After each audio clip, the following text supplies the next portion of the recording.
The first time I ever heard the two words company culture was in 2007.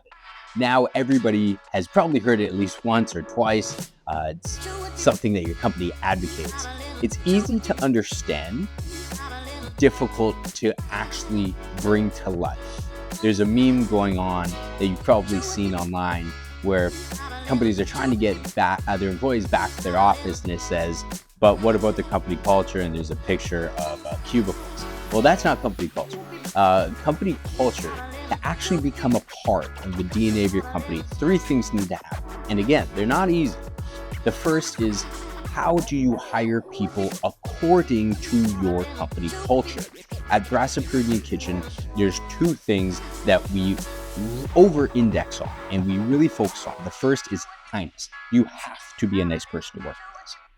And two, performance. You have to be the best at your role, regardless of the position.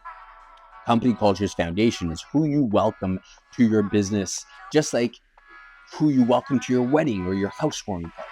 The second is, who do you promote? For us at Brassapurdian Kitchen, you have to be a kind person that performs. Regardless of tenure, we will promote and elevate people within our company based on the values of our company and what we stand for.